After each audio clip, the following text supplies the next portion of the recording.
2 ಸಮುವೇಲ ಅಧ್ಯಾಯ 22. ನೀನು ಕೃಪೆಯುಳ್ಳವನಿಗೆ ಕೃಪಾವಂತನೂ, ದೋಷವಿಲ್ಲದವನಿಗೆ ನಿರ್ದೋಷಿಯೂ, ಶುದ್ಧನಿಗೆ ಪರಿಶುದ್ಧನೂ, ಮೂರ್ಖನಿಗೆ ವಕ್ರನೂ ಆಗಿರುವಿ. ದೀನರನ್ನು ಉದ್ಧರಿಸುತ್ತಿ, ಹಮ್ಮಿನವರನ್ನು ಕಂಡುಹಿಡಿದು ತಗ್ಗಿಸಿಬಿಡುತ್ತಿ. ಯೆಹೋವನೇ, ನನ್ನ ದೀಪವು ನೀನೇ. ಯೆಹೋವನು ನನಗೆ ಬೆಳಕನ್ನು ಕೊಟ್ಟು ಕತ್ತಲನ್ನು ಪರಿಹರಿಸುವನು. ನಿನ್ನ ಬಲದಿಂದ ದಂಡಿನ ಮೇಲೆ ಬೀಳುವೆನು. ನನ್ನ ದೇವರ ಸಹಾಯದಿಂದ ಪ್ರಾಕಾರವನ್ನು ಲಂಘಿಸುವೆನು. ದೇವರ ಮಾರ್ಗವು ಯಾವ ದೋಷವೂ ಇಲ್ಲದ್ದು. ಯೆಹೋವನ ವಚನವು ಶುದ್ಧವಾದದ್ದು. ಆತನು ಆಶ್ರಿತರೆಲ್ಲರಿಗೆ ಗುರಾಣಿಯಾಗಿದ್ದಾನೆ. ಯೆಹೋವನಲ್ಲದೆ ದೇವರು ಯಾರು? ನಮ್ಮ ದೇವರ ಹೊರತು ಶರಣನು ಎಲ್ಲಿ? ದೇವರು ನನ್ನ ಬಲವಾದ ಕೋಟೆಯಾಗಿದ್ದಾನೆ. ಆತನು ನನ್ನ ಮಾರ್ಗವನ್ನು ಸರಾಗ ಮಾಡುತ್ತಾನೆ. ನನ್ನ ಕಾಲನ್ನು ಜಿಂಕೆಯ ಕಾಲಿನಂತೆ ಚುರುಕು ಮಾಡುತ್ತಾನೆ. ನನ್ನನ್ನು ಉನ್ನತ ಪ್ರದೇಶಗಳಲ್ಲಿ ನಿಲ್ಲಿಸುತ್ತಾನೆ. ಆತನೇ ನನಗೆ ಯುದ್ಧ ವಿದ್ಯೆಯನ್ನು ಕಲಿಸಿದ್ದರಿಂದ ನಾನು ತಾಮ್ರದ ಬಿಲ್ಲನ್ನಾದರೂ ಉಪಯೋಗಿಸಬಲ್ಲೆನು. ನೀನೇ ನನಗೋಸ್ಕರ ಗುರಾಣಿಯನ್ನು ಹಿಡಿದು ರಕ್ಷಿಸಿದ್ದಿ. ನಿನ್ನ ಕೃಪಾ ಕಟಾಕ್ಷವು ನನಗೆ ದೊಡ್ಡಸ್ತಿಕೆಯನ್ನು ಉಂಟು ಮಾಡಿದೆ. ನೀನು ನನ್ನ ಕಾಲುಗಳಿಗೆ ವಿಶಾಲ ಸ್ಥಳವನ್ನು ಕೊಟ್ಟದ್ದರಿಂದ ನನ್ನ ಹರಡುಗಳು ಕದಲುವುದಿಲ್ಲ. ನನ್ನ ಶತ್ರುಗಳನ್ನು ಹಿಂದಟ್ಟಿ ಸಂಹರಿಸುವೆನು. ಅವರನ್ನು ಇಲ್ಲದಂತೆ ಮಾಡುವವರೆಗೂ ಹಿಂದಿರುಗುವುದಿಲ್ಲ. ಅವರನ್ನು ನಿರ್ನಾಮಗೊಳಿಸುವೆನು, ಹೊಡೆದು ಏಳಲಾರದಂತೆ ಮಾಡುವೆನು. ಅವರು ನನ್ನ ಪಾದದ ಕೆಳಗೆ ಬೀಳುವರು. ನೀನು ನನಗೆ ಯುದ್ಧಕ್ಕಾಗಿ ಶೌರ್ಯವೆಂಬ ನಡುಕಟ್ಟನ್ನು ಬಿಗಿದಿದ್ದಿ. ಎದುರಾಳಿಗಳನ್ನು ಕುಗ್ಗಿಸಿ ನನಗೆ ಅಧೀನ ಮಾಡಿದ್ದಿ. ನನ್ನ ಶತ್ರುಗಳನ್ನು ಬೆಂಗೊಟ್ಟು ಓಡ ಮಾಡಿದ್ದಿ. ನನ್ನ ಹಗೆಯವರನ್ನು ನಿರ್ಮೂಲ ಮಾಡುವೆನು. ಅವರು ಸುತ್ತಲೂ ನೋಡಿದರೂ ರಕ್ಷಿಸುವವನಿಲ್ಲ. ಯೆಹೋವನಿಗೆ ಮೊರೆಯಿಟ್ಟರೂ ಆತನು ಉತ್ತರವನ್ನು ಕೊಡಲೇ ಇಲ್ಲ. ಭೂಮಿಯ ಧೂಳನ್ನೋ ಎಂಬಂತೆ ಅವರನ್ನು ಪುಡಿಪುಡಿ ಮಾಡಿದೆನು. ಬೀದಿಯಲ್ಲಿರುವ ಕೆಸರನ್ನೋ ಎಂಬಂತೆ ಅವರನ್ನು ತುಳಿದು ಎಸೆದು ಬಿಟ್ಟೆನು. ನನ್ನ ಜನರ ಕಲಹಗಳಿಗೆ ನನ್ನನ್ನು ತಪ್ಪಿಸಿದ್ದಿ. ಜನಾಂಗಗಳಿಗೆ ದೊರೆಯಾಗುವಂತೆ ನನ್ನನ್ನು ಉಳಿಸಿದ್ದಿ. ನಾನರಿಯದ ಜನಾಂಗದವರು ಸಹ ನನಗೆ ಅಧೀನರಾಗುವರು. ದೇಶಾಂತರದವರು ನನ್ನ ಮುಂದೆ ಮುದುರಿಕೊಳ್ಳುವರು. ನನ್ನ ಸುದ್ದಿಯನ್ನು ಕೇಳಿದ ಮಾತ್ರಕ್ಕೆ ನನಗೆ ವಿಧೇಯರಾಗುವರು. ಅವರು ಧೈರ್ಯಗುಂದಿದವರಾಗಿ ತಮ್ಮ ತಮ್ಮ ಕೋಟೆಗಳಿಂದ ನಡುಗುತ್ತಾ ಬರುವರು. ಯೆಹೋವನು ಚೈತನ್ಯ ಸ್ವರೂಪನು. ನನ್ನ ಶರಣನಿಗೆ ಸ್ತೋತ್ರ. ನನ್ನ ಆಶ್ರಯಗಿರಿಯಾಗಿರುವ ದೇವರಿಗೆ ಕೊಂಡಾಟ. ಆತನು ನನ್ನ ಶತ್ರುಗಳಿಗೆ ಪ್ರತಿದಂಡನೆ ಮಾಡುವ ದೇವರು. ಜನಾಂಗಗಳನ್ನು ನನಗೆ ಅಧೀನಪಡಿಸುತ್ತಾನೆ. ಶತ್ರುಗಳಿಂದ ನನ್ನನ್ನು ಬಿಡಿಸುವಾತನೇ. ನೀನು ನನ್ನನ್ನು ನನ್ನ ಎದುರಾಳಿಗಳಿಗೆ ತಪ್ಪಿಸಿ ಉನ್ನತಪಡಿಸುತ್ತಿ. ಬಲಾತ್ಕಾರಿಗಳಿಂದ ನನ್ನನ್ನು ರಕ್ಷಿಸುತ್ತಿ. ಈ ಕಾರಣದಿಂದ ಯೆಹೋವನೇ, ಅನ್ಯ ಜನಗಳ ಮಧ್ಯದಲ್ಲಿ ನಿನ್ನನ್ನು ಸ್ತುತಿಸುವೆನು. ನಿನ್ನ ನಾಮವನ್ನು ಸಂಕೀರ್ತಿಸುವೆನು. ಆತನು ತಾನು ನೇಮಿಸಿದ ಅರಸನಿಗೋಸ್ಕರ ವಿಶೇಷ ರಕ್ಷಣೆಯನ್ನು ದಯಪಾಲಿಸುವವನಾಗಿದ್ದಾನೆ. ತಾನು ಅಭಿಷೇಕಿಸಿದ ದಾವೀದನಿಗೂ ಅವನ ಸಂತತಿಯವರಿಗೂ ಸದಾಕಾಲ ಕೃಪೆಯನ್ನು ಅನುಗ್ರಹಿಸುವವನಾಗಿದ್ದಾನೆ. ದೇವರು ಪ್ರೀತಿಸುವ ಪ್ರೀತಿಯ ಬಿಗ್ ಜೆ ಟಿವಿ ಪ್ರಿಯ ವೀಕ್ಷಕರಿಗೆ ನಮ್ಮ ಕರ್ತನಾದ ಯೇಸು ಕ್ರಿಸ್ತನ ಹೆಸರಿನಲ್ಲಿ ನಿಮ್ಮನ್ನು ವಂದಿಸಿ ಸ್ವಾಗತ ಬಯಸ್ತಿದ್ದೇವೆ. ಬನ್ನಿರಿ, ಇಂದು ನಾವು ಒಟ್ಟಾಗಿ ದೇವರ ಅಮೂಲ್ಯವಾದ ವಾಕ್ಯವನ್ನು, ನಿರಂತರವಾದ ವಾಕ್ಯವನ್ನು ನಾವು ಅಧ್ಯಯನ ಮಾಡಿಕೊಳ್ಳೋಣ. ಇಂದಿನ ನಮ್ಮ ಅಧ್ಯಯನ 2 ಸಮುವೇಲ, the second book of Samuel, chapter 22, 22ನೇ ಅಧ್ಯಾಯ. 22ನೇ ಅಧ್ಯಾಯ ದೊಡ್ಡ ಅಧ್ಯಾಯವಾಗಿರೋದರಿಂದ 2 ಭಾಗವನ್ನಾಗಿ ವಿಭಾಗಿಸಿ ನಾವು ಇದನ್ನು ಅಧ್ಯಯನ ಮಾಡಿಕೊಳ್ಳಲಿಕ್ಕಿದ್ದೇವೆ. 2ನೇ ಸಮುವೇಲ 22, 1ರಿಂದ 25 ಮೊದಲನೇ ಭಾಗ ಮತ್ತು 26ನೇ ವಚನದಿಂದ 51ನೇ ವಚನದವರೆಗೆ 2ನೇ ಭಾಗವಾಗಿ ವಿಭಾಗಿಸಿ ಅಧ್ಯಯನ ಮಾಡಿಕೊಳ್ಳಲಿಕ್ಕಿದ್ದೇವೆ. ಮೊದಲನೇ ಭಾಗ 22ನೇ ಅಧ್ಯಾಯ 1ರಿಂದ 25ರಲ್ಲಿ ದಾವೀದನು ಒಂದು ಹಾಡನ್ನು ರಚಿಸಿ ಹಾಡುವವನಾಗಿದ್ದಾನೆ. ಜೀವಮಾನವೆಲ್ಲ ವೈರಿಯ ಒಂದು ದಾಳಿಗೆ, ವೈರಿಯ ಬೆನ್ನಟ್ಟುವಿಕೆಗೆ, ಅದರಲ್ಲಿ ವಿಶೇಷವಾಗಿ ಸೌಲನ, ಯಾಕಂದರೆ 22:1 ಯೆಹೋವನು ದಾವೀದನನ್ನು ಎಲ್ಲ ಶತ್ರುಗಳ ಕೈಗೂ ಪ್ಲಸ್ ಸೌಲನ ಕೈಗೂ ಶತ್ರುಗಳು ಬೇರೆ, ಸ್ವಂತದವರು ಬೇರೆ. ಆದರೆ ಸ್ವಂತದವರೇ ಶತ್ರುಗಳಾಗ್ಬಿಟ್ರೆ ಕಷ್ಟ ಅಂತ ಅನುಭವ ದಾವಿದನಿಗಾಯಿತು. ಆ ರೀತಿಯಾಗಿ ಆದಾಗ ದಾವಿದನು ಏನು ಮಾಡ್ತಾನೆ, ಒಂದು ಹಾಡಾಡ್ತಾನೆ. ಒಂದಿನ ಇಲ್ಲದೆ ಒಂದಿನ ನನ್ನನ್ನು ದೇವರು ಬಿಡಿಸ್ತಾನೆ, ದೇವ್ರ ವಾಗ್ದಾನವಿದೆ, ದೇವರ ಕೃಪಾಸತ್ಯತೆಗಳು ಇದೆ, ದೇವರ ಕನಿಕರವುಳ್ಳವನು, ಆತನು ಕೃಪಾಭರಿತನು, ಆತನು ಒಳ್ಳೆಯನು, ಆತನು ನಂಬಿಗಸ್ತನು, ಆತನು ಸಹಾಯಕನು, ಆತನು ಗುರಾಣಿ, ಆತನು ಕೋಟೆ, ಆತನು ಆಶ್ರಯ ದುರ್ಗವಾಗಿದ್ದಾನೆ, ಆಶ್ರಯ ಗಿರಿಯಾಗಿದ್ದಾನೆ, ಆತನು ಶರಣನು, ನನ್ನ ಗುರುರಾಣಿಯಾಗಿದ್ದಾನೆ ಎಂಬುದಾಗಿ ಆತನಿಗೆ ಸ್ತೋತ್ರವನ್ನು ದಾವಿದನು ಮಾಡುವವನಾಗಿದ್ದಾನೆ. ನಾವು ಕೂಡ ನಮ್ಮ ಜೀವನದಲ್ಲಿ ಈ ರೀತಿಯಾಗಿ ದೇವರಿಗೆ ಸ್ತೋತ್ರ ಮಾಡುವ ಅಭ್ಯಾಸ ಪ್ರಾಕ್ಟೀಸ್. ಯಾವ ರೀತಿಯಾಗಿ ಕೆಲವರು ಬೆಳಗ್ಗೆ ಎದ್ದು ನನಗೆ ಟೀ ಇರಲೇಬೇಕು, ಇಲ್ಲದಿದ್ದರೆ ಭಾಳ ಕಷ್ಟ ಎಂಬುದಾಗಿ ಹೇಳ್ತಾರೆ. ಆ ರೀತಿಯಾಗಿ ಅದೊಂದು ಅಭ್ಯಾಸ ಆಗಿಬಿಟ್ಟಿದೆ. ಸ್ತೋತ್ರ ಕೂಡ ಅಭ್ಯಾಸ ಆಗಬೇಕು. ದೇವ್ರಿಗೆ ಸ್ತೋತ್ರ ಮಾಡದೇ ಇರಲಿಕ್ಕೆ ಆಗಲ್ಲ ನನಗೆ. I have to praise the Lord. ನಾನು ದೇವ್ರಿಗೆ ಸ್ತೋತ್ರ ಮಾಡಬೇಕು, ದೇವರನ್ನು ಸ್ತುತಿಸಬೇಕು ಎಂಬುದಾಗಿ ಒಂದು ಪ್ರಾಕ್ಟೀಸು ದಾವಿದನಿಗಿತ್ತು. ಅದನ್ನು ನಾವು ಇಲ್ಲಿ ನೋಡ್ತಿದ್ದೇವೆ. ದೇವರು ಆಶ್ಚರ್ಯ ರೀತಿಯಲ್ಲಿ ವೈರಿಗಳಿಂದ ಅವನನ್ನು ಕಾಪಾಡಿದ್ದನು. ಆದ ಕಾರಣ ಈಗ ಅವನು ಸ್ವಲ್ಪ ಟೈಮ್ ತಗೊಂಡು ದೇವರಿಗೆ ಸ್ತೋತ್ರ ಮಾಡ್ತಾನೆ. David took some time to praise the lord.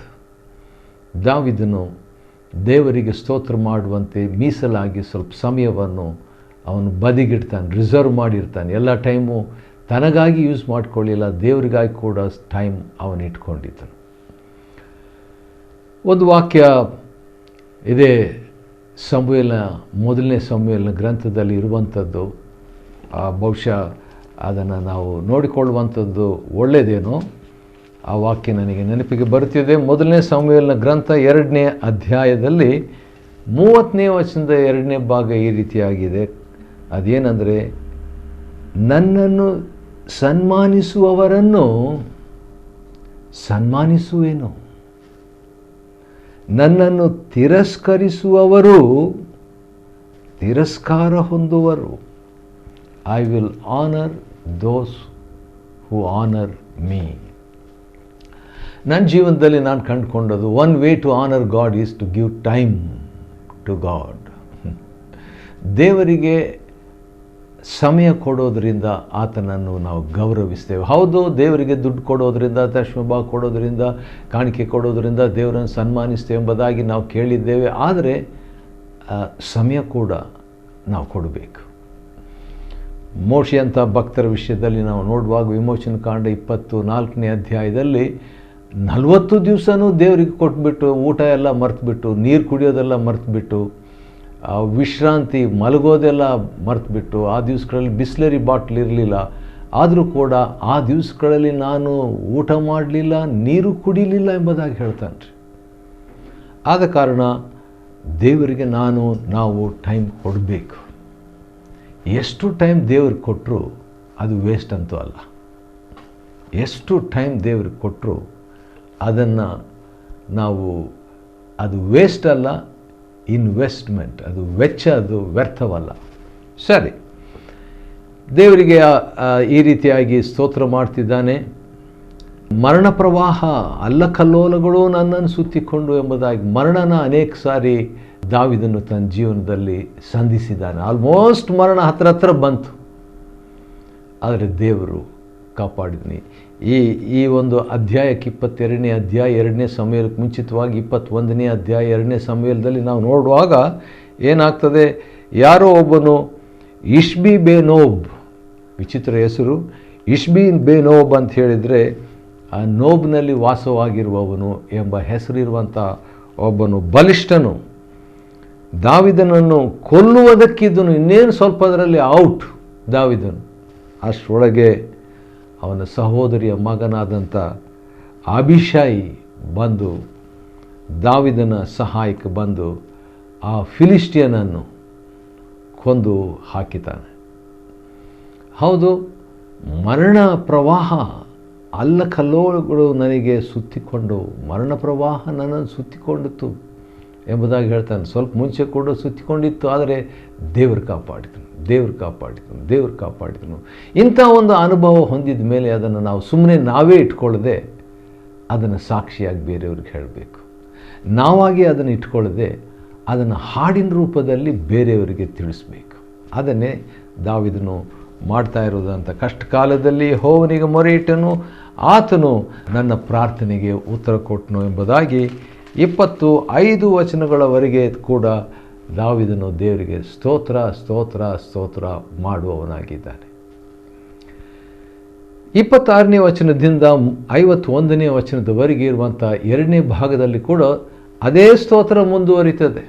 The same praise is continuing, same praise, ಅದೇ ಒಂದು ಪಿಚ್ನಲ್ಲಿ, ಅದೇ ಒಂದು ಸ್ಪಿರಿಟ್ನಲ್ಲಿ. ದಾವೀದನು ಗೊಣಗುಟ್ಟುವುದು ಭಾಳ ರೇರ್, ಅಪರೂಪ, ಆಶ್ಚರ್ಯ ನನಗೆ. ಹೌಕಮ್ ಇಂಥ ಒಂದು ಸಮಸ್ಯೆಗಳು 21 ಸಾರಿ ಸ್ವಂತ ಮಾವನೇ, ಸ್ವಂತ ಅರಸನೇ ಇಷ್ಟೆಲ್ಲ ದೇಶಕ್ಕಾಗಿ ಅವನು ಮಾಡಿದರೂ ಕೂಡ ಆ ದೇಶ ನಾಯಕನಾದಂಥ ಸೌಲನು ಇವನಿಗೆ ಬೆನ್ನಟ್ಕೊಂಡು ಬರ್ತಾನೆ. ಮಗಳನ್ನು ಕೊಡ್ತೀನಿ ಅಂತ ಹೇಳ್ಬಿಟ್ಟು ಬೇರೆಯವ್ರಿಗೆ ಕೊಟ್ಬಿಡ್ತಾನೆ ಮದುವೆಯಲ್ಲಿ. ಅಂಥ ಒಬ್ಬ ಒಂದು ಅನುಭವ ಭಾಳ ನೊಂದು ಹೋಗಿರಬೇಕು ದಾವೀದನು. ಮದುವೆ ಮಾಡಿದ ಮೇಲೆ ಕೂಡ ದಾವೀದನ ಹೆಂಡತಿಯನ್ನು ಬೇರೆಯವರಿಗೆ ಕೊಟ್ಟು ಮದುವೆ ಮಾಡಿಸ್ಬಿಡ್ತಾನೆ ಸೌಲನು. ಆ ರೀತಿಯಾಗೆಲ್ಲ ಇದ್ದಾಗ ದಾವೀದನು ಇಕ್ಕಟ್ಟಿನಲ್ಲಿ, ಅರಮನೆಯಲ್ಲಿ ಹೆಂಡತಿದ್ದಾಗಿ ಕೂಡ ಆವಾಗ ಕೂಡ ಅಟ್ಯಾಕ್ ಮಾಡಲಿಕ್ಕೆ ಬಂದಾಗ ಹೆಂಡತಿನೇ ಕಿಟಕಿಯಿಂದ ಬಿಟ್ಬಿಟ್ಟು ಓಡೋಗ್ಬಿಡು ಎಂಬುದಾಗಿ ಹೇಳ್ತಾಳೆ. ಓಡೋಗ್ಬಿಡ್ತಾನೆ. ರಾಜನ ಅಳಿಯ, ನೆಕ್ಸ್ಟ್ ರಾಜ ಆಗುವಂಥವನು, ಆದರೂ ಕೂಡ ಅವನು ಮನೆಯಿಂದ ಅರಮನೆಗೆ, ಅರಮನೆಯಿಂದ ಮನೆಗೆ, ಮನೆಯಿಂದ ಕಾಡಿಗೆ, ಕಾಡಿನಿಂದ ಗುಹೆಗೆ, ಗುಹೆಯಿಂದ ಬೆಟ್ಟಕ್ಕೆ, ಈ ರೀತಿಯಾಗಿ ಅವನು ಓಡ್ತಾ ಇದ್ದಾನೆ. ಭಾಳ ದುಃಖಕರವಾದಂಥ ಒಂದು ಅನುಭವ, ದಾವೀದನ ಒಂದು ಅನುಭವ. ಅದನ್ನೆಲ್ಲ ಕೀರ್ತನೆಗಳಲ್ಲಿ ಹಾಡಾಗಿ ರಚಿಸಿದ್ದಾನೆ. ಸುಮಾರು 70 ಕೀರ್ತನೆಗಳಲ್ಲಿ. ಇಲ್ಲಿ ಕೂಡ ಇದೊಂದು ಕೀರ್ತನೆಯೇ ಎಂಬುದಾಗಿ ಹೇಳ್ಬೋದು. ಹಾಡಾಗಿ ಅವನು ದೇವ್ರ ಸ್ತೋತ್ರ ಮಾಡ್ತಾನೆ. ಹೌದು, ದಾವೀದನಿಗೆ ಈ ಅನುಭವ ಆಗಿದ್ದರಿಂದ ದೇವರನ್ನು ಹೆಚ್ಚಾಗಿ ತಿಳ್ಕೊಂಡು, David came to know God more by his difficulties, trials and temptations. ಹೌದು, 2 ರೀತಿಯಿಂದ ನಾವು ತಿಳ್ಕೊಳ್ಬೋದು ದೇವರನ್ನು, ದೇವರ ವಾಕ್ಯವನ್ನು. ಒಂದು, ನಾವು ದೇವರನ್ನು ತಿಳ್ಕೊಳ್ಳುವಂಥ ವಿಧಾನ ಒಂದು ಹೇಗಂತ ಹೇಳಿದ್ರೆ ಅನುಭವದಿಂದ ತಿಳ್ಕೊಳ್ತೇವೆ. ಅನುಭವದಿಂದ ದೇವರನ್ನು ತಿಳ್ಕೊಳ್ತೇವೆ. ಹೌದು, ಬೈಬಲ್ನಿಂದ ಕೂಡ ದೇವರನ್ನು ನಾವು ತಿಳ್ಕೊಳ್ಬೋದು.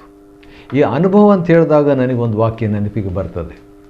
ನೋಡೋಣ ಆ ವಾಕ್ಯ ಹೇಗಿದೆ ಅಂತ ಹೇಳ್ಬಿಟ್ಟು. ಕೀರ್ತನೆ 119ನೇ ಅಧ್ಯಾಯದಲ್ಲಿ 2 ವಾಕ್ಯಗಳಿದೆ ಮತ್ತು ಈ ಒಂದು ಅನುಭವಕ್ಕೆ ಸಂಬಂಧಿಸಿದಂಥ ಒಂದು ವಾಕ್ಯ.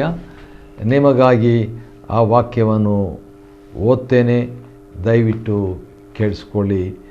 ಕೀರ್ತನೆ 119, 67ನೇ ವಚನ. ಕಷ್ಟಾನುಭವ, ವಾವ್, ಕಷ್ಟಾನುಭವಕ್ಕಿಂತ ಮುಂಚೆ, ಅಂದರೆ ಕಷ್ಟ ಬರೋದಕ್ಕೆ ಮುಂಚೆ ತಪ್ಪಿ ಹೋಗುತ್ತಿದ್ದೇನು, ದಾರಿ ಬಿಟ್ಟು ಹೋಗ್ತಿದ್ದೆ.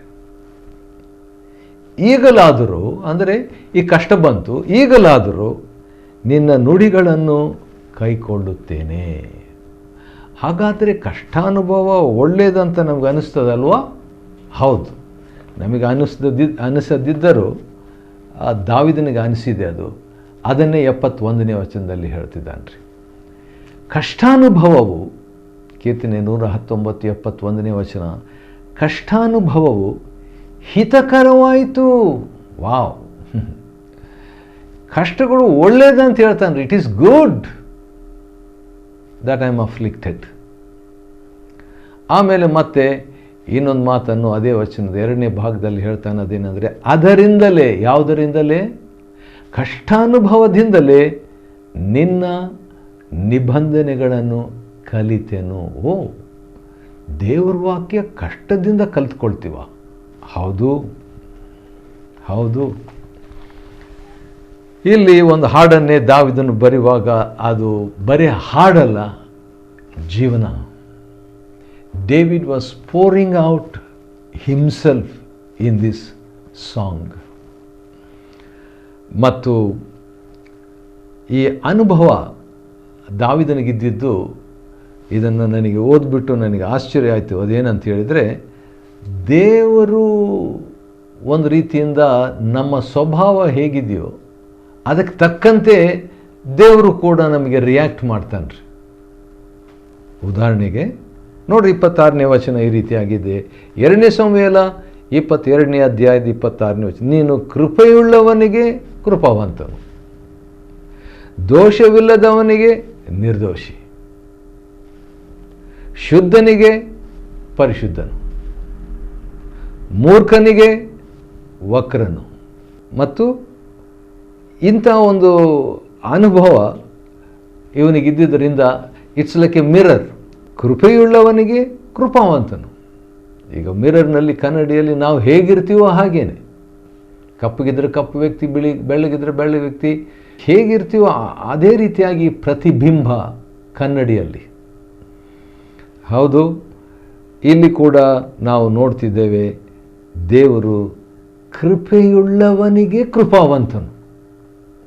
ನಾನು ಹೇಗಿದ್ದೀನೋ ಹಾಗೆ ದೇವರು ರಿಯಾಕ್ಟ್ ಮಾಡ್ತಾನೆ. ದೋಷವಿಲ್ಲದವನಾಗಿ ನಾನು ಇದ್ದರೆ ದೇವರು ನಿರ್ದೋಷಿ, ಶುದ್ಧನಿಗೆ ದೇವರು ಪರಿಶುದ್ಧನು. ನಾನು ಮೂರ್ಖನಾಗಿದ್ದರೆ ದೇವರು ವಕ್ರನಾಗಿ ನಮ್ಗೆ ಕೆಲವರಲ್ಲ, ಭಾಳ ಜನರು ದೇವರಲ್ಲಿನೇ ಮಿಸ್ಟೇಕ್ ಕಂಡುಹಿಡಿಯೋರಿದ್ದಾರೆ, ಗೊತ್ತಲ್ವಾ? ಕಾರಣ ಏನು? ಅವರಲ್ಲಿ ಮಿಸ್ಟೇಕ್ ಇದೆ, ಅದಕ್ಕೆ ದೇವರಲ್ಲಿ ಮಿಸ್ಟೇಕ್ ಅವರು ಕಾಣ್ತಾ ಇದ್ದಾರೆ. ಯಾಕಂದರೆ ನೀನು ಮೂರ್ಖನಿಗೆ ವಕ್ರನು. ನಾನು ಮೂರ್ಖನಾಗಿದ್ದರೆ ದೇವರು ವಕ್ರನಾಗಿ ನನಗೆ ಕಾಣ್ತಾನೆ. ಸರಿ, ನಾನು ಶುದ್ಧನಾಗಿದ್ದರೆ ದೇವರು ಪರಿಶುದ್ಧನಾಗಿರ್ತಾನೆ. ಆದ ಕಾರಣ ಭಾಳ ಇಂಪಾರ್ಟೆಂಟ್. ಇದರಿಂದ ಒಂದು ದೊಡ್ಡ ಪಾರ್ಟ್ ನಾವು ಕಲಿಬೇಕು. ದಾವೀದನ ಹಾಡಿನಲ್ಲಿ ಇದನ್ನು ನಾವು ಕಲಿತಿದ್ದೇವೆ. 28ನೇ ವಚನ ನನಗೆ ಭಾಳ ಲೈಕ್ ಆಗಿರುವಂಥ ಒಂದು ಪಾರ್ಟ್. ಅದೇನೆಂದರೆ, ದೀನರನ್ನು ಉದ್ಧರಿಸುತ್ತಿ. ಯಾಕೋಬನು, ಪೇತ್ರನು, ಇವರಿಬ್ಬರು, ಯಾಕೋಬ 4ನೇ ಅಧ್ಯಾಯ, 1ನೇ ಪೇತ್ರ 5ನೇ ಅಧ್ಯಾಯ, ಇವೆಲ್ಲವುಗಳಲ್ಲಿ ನಾವು ನೋಡಿಕೊಳ್ಳುವಾಗ ದೇವರು ದೀನರಿಗೆ ಕೃಪೆಯನ್ನು ಕೊಡ್ತಾನೆ. God gives grace to the humble. ಭಾಳ ಇಂಪಾರ್ಟೆಂಟ್. ಜೀವಮಾನವೆಲ್ಲ ನಾವು ಕಲಿಯುವಂಥ ಒಂದು ಪಾಠ ಇದ್ದರೆ ಹ್ಯುಮಿಲಿಟಿ. ದೇವರು ಯೇಸು ಕ್ರಿಸ್ತನು ಕೂಡ ನನ್ನ ಹತ್ರ ಬಂದು ಇದನ್ನು ಕಲಿತುಕೊಳ್ಳ್ರಿ ಎಂಬುದಾಗಿ ಯಾವ ವಿಷಯದ ಬಗ್ಗೆ ಅವನು ಹೇಳಿಲ್ಲ. ಆದರೆ ಒಂದು ವಿಷಯದ ಬಗ್ಗೆ ಹೇಳ್ತಾನೆ, ನಾನು ಸಾತ್ವಿಕನು, ದೀನ ಮನಸ್ಸುಳ್ಳವನು ಆಗಿರುವುದರಿಂದ ನನ್ನಿಂದ ಕಲಿತುಕೊಳ್ಳ್ರಿ. ಮತ್ತಾಯನ ಬರೆದ ಸುವಾರ್ತೆ 11ನೇ ಅಧ್ಯಾಯದ 29ನೇ ವಚನದಲ್ಲಿ ಆ ಮಾತನ್ನು ನಮ್ಮ ಕರ್ತನಾದ ಯೇಸು ಕ್ರಿಸ್ತನು ಹೇಳಿದ್ದಾನ್ರಿ. ಆದ ಕಾರಣ ದೀನರಿಗೆ ಆತನು ಉದ್ಧರಿಸ್ತಾನೆ, ಅದರ ಅಹಂಕಾರಿಗಳನ್ನು ತಗ್ಗಿಸಿಬಿಡ್ತಾನೆ. ನಾವು ತಗ್ಗಿಸಿಕೊಳ್ಳೋದು ಒಳ್ಳೆಯದು, ಇಲ್ಲದಿದ್ದರೆ ದೇವರು ತಗ್ಗಿಸ್ತಾನೆ. It's better to humble, otherwise we will be humbled. ಸರಿ, ಅನಂತರ ದೇವರ ಮಾರ್ಗವು ಯಾವ ದೋಷವಿಲ್ಲದ್ದು, ಯೆಹೋವನ ವಚನವು ಶುದ್ಧವಾದದ್ದು. ದೇವರ ವಾಕ್ಯದ ಬಗ್ಗೆ ಆಗಾಗ ದಾವೀದನಿಗೆ ಎಕ್ಸೈಟ್ ಆಗಿಬಿಟ್ಟು ದೇವ್ರ ವಾಕ್ಯದ ಬಗ್ಗೆ ಹೇಳ್ತಾನೆ. ಯಾಕಂದರೆ ದೇವ್ರ ವಾಕ್ಯಕ್ಕೆ ಆದ್ಯತೆಯನ್ನು ಕೊಟ್ಟು ಜೀವಿಸಿದಂಥ ವ್ಯಕ್ತಿ. ಯೆಹೋವನಲ್ಲದೆ ದೇವರು ಯಾರು? ನಮ್ಮ ದೇವರು ಹೊರತು ಶರಣನೆಲ್ಲಿ ಎಂಬುದಾಗಿ ದೇವರ ಕುರಿತಾಗಿ ಆತನು ಕೋಟೆಯಾಗಿದ್ದಾನೆ. 33ನೇ ವಚನ, ದೇವರು ನಮ್ಮ ಮಾರ್ಗವನ್ನು ಸರಾಗ ಮಾಡುತ್ತಾನೆ ಅಂತ ಹೇಳಿಬಿಟ್ಟು, ಆಮೇಲೆ ದೇವರು ನಮಗೆ ಪ್ರಮೋಷನ್ ಕೊಡ್ತಾನೆ ಉನ್ನತ ಪ್ರದೇಶಗಳಲ್ಲಿ ಎಂಬುದಾಗಿ 35ನೇ ವಚನ, ಆತನೇ ನನಗೆ ಯುದ್ಧ ವಿದ್ಯೆಯನ್ನು ಕಲಿಸಿದನು. ವಾವ್, ಆಶ್ಚರ್ಯ. ದೇವರು ನನಗೆ ಯುದ್ಧ ವಿದ್ಯೆಯನ್ನು ಕಲಿಸಿದವನು. ನಮಗೆ ಗೊತ್ತಿದೆಯೋ ಇಲ್ಲವೋ, ನಾವೆಲ್ಲರೂ ಯುದ್ಧದಲ್ಲಿದ್ದೇವೆ. Whether we know it or not, we are in a warfare. ಅದು ಆತ್ಮಿಕ ಯುದ್ಧ. ಅದು ಆ ಯುದ್ಧದಲ್ಲಿ ವೈರಿನೂ ಅದೃಶ್ಯನಾದ ಆತ್ಮಿಕ ವೈರಿ. ಆಯುಧಗಳು ಕಣ್ಣಿಗೆ ಕಾಣೋದಿಲ್ಲ. ಆದ ಕಾರಣ ನಾವು ಹೋರಾಡುವುದು ಮನುಷ್ಯ ಮಾತ್ರದವರೊಂದಿಗೆ ಅಲ್ಲ ಎಂಬುದಾಗಿ ಎಫೆಸ 6:12 ಭಕ್ತ ಪೌಲನು ಹೇಳಿದ ಹಾಗೆ ನಾವೆಲ್ಲರೂ ಯುದ್ಧದಲ್ಲಿದ್ದೇವೆ. ನಮ್ಮ ಆಯುಧಗಳು ಅದು ಲೋಕ ಸಂಬಂಧವಾದವುಗಳಲ್ಲ. 2 ಕೊರಿಂಥ 10:4. ಹಾಗಿರುವುದರಿಂದ ದೇವರು ನಮಗೆ ಯುದ್ಧ ಮಾಡಲಿಕ್ಕೆ ಕಲಿಸಿಕೊಡಬೇಕು. ಮತ್ತು ದೇವರು ನನಗೋಸ್ಕರ ಗುರಾಣಿಯನ್ನು ಹಿಡಿದು ರಕ್ಷಿಸ್ತಾನೆ. ವಾವ್, ಆಶ್ಚರ್ಯ! ನನಗೋಸ್ಕರ ಆತನು ಹಿಡಿದು ರಕ್ಷಿಸ್ತಾನೆ. ಯೆಹೋವನಿಗೆ ಮೊರೆ ಇಟ್ಟರೂ ಆತನು ಉತ್ತರ ನಮಗೆ ಕೊಡ್ತಾನೆ, ಆದರೆ ಆತನಿಗೆ ವಿರುದ್ಧವಾದವರಿಗೆ ಉತ್ತರ ಕೊಡೋದಿಲ್ಲ ಎಂಬ ಅನುಭವ 42ನೇ ವಚನದಲ್ಲಿ. ನಾನರಿಯದ ಜನಾಂಗದವರು ಸಹ ನನಗೆ ಅಧೀನವಾಗುವಂಥ 44ನೇ ವಚನದಲ್ಲಿ ಅದು ಮೆಸ್ಸಿಯನ ಕೀರ್ತನೆಗಳು. David was a picture of a Messiah. ಯಾಕಂದ್ರೆ ದಾವಿದನ ಹೆಸರು ಪ್ರಿಯನು ಅಂತ ಹೇಳ್ಬಿಟ್ಟು, ಯೇಸು ಕ್ರಿಸ್ತನಿಗೆ ತಂದೆಯ ದೇವರು ಪ್ರಿಯನಾಗಿರುವ ನನ್ನ ಮಗನು ಅಂತ ಹೇಳ್ಬಿಟ್ಟು, ಆದ ಕಾರಣ ಅಲ್ಲಲ್ಲಿ ಸ್ವಲ್ಪ ಮೆಸಿಯಾನಿಕ್, ಅಲ್ಲಲ್ಲಿ ಮೆಸ್ಸಿಯನ ಕುರಿತಾಗಿ ಯೆಹೋವನು ಚೈತನ್ಯ ಸ್ವರೂಪನಾದ ದೇವರು, ಆತನಿಗೆ ಸ್ತೋತ್ರ, ಆತನನ್ನು ಶತ್ರುಗಳಿಂದ ಪ್ರತಿದಂಡನೆ ಮಾಡುವ ದೇವರಾಗಿದ್ದಾನೆ ಎಂಬುದಾಗಿ ತಾನು ಅಭಿಷೇಕಿಸಿದ ದಾವಿದನಿಗೂ ಅವನ ಸಂತತಿಯವರಿಗೂ ಸದಾಕಾಲ ದೇವರು ಕೃಪೆಯನ್ನು ತೋರಿಸ್ತಾನೆ ಎಂಬುದಾಗಿ ಮುಗಿಸ್ತಾನೆ ಈ ಹಾಡನ್ನು. 2 ಸಮುವೇಲ 22ನೇ ಅಧ್ಯಾಯವನ್ನು 2 ಭಾಗವನ್ನಾಗಿ ವಿಭಾಗಿಸಿ ಅಧ್ಯಯನ ಮಾಡಿಕೊಳ್ಳುವಂತೆ ದೇವರು ಕೊಟ್ಟ ಕೃಪೆಗಾಗಿ ಆತನಿಗೆ ಸ್ತೋತ್ರವಾಗಲಿ. ದೇವರು ನಿಮ್ಮನ್ನು ಆಶೀರ್ವದಿಸಲಿ.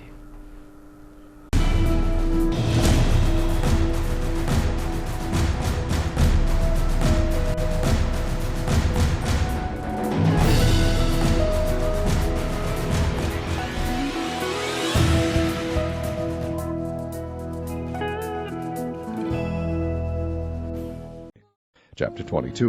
With the merciful thou wilt shew thyself merciful, and with the upright man thou wilt shew thyself upright. With the pure thou wilt shew thyself pure, and with the froward thou wilt shew thyself unsavory. And the afflicted people thou wilt save. But thine eyes are upon the haughty, that thou mayest bring them down. For thou art my lamp, O Lord, and the Lord will lighten my darkness. For by thee I have run through a troop. By my God have I leaped over a wall. As for God, his way is perfect. The word of the Lord is tried. He is a buckler to all them that trust in him. For who is God, save the Lord? And who is a rock, save our God? God is my strength and power, and he maketh my way perfect. He maketh my feet like hinds' feet, and setteth me upon my high places. He teacheth my hands to war, so that a bow of steel is broken by mine arms. Thou hast also given me the shield of thy salvation, and thy gentleness hath made me great. Thou hast enlarged my steps under me, so that my feet did not slip. I have pursued mine enemies, and destroyed them, and turned not again until I had consumed them.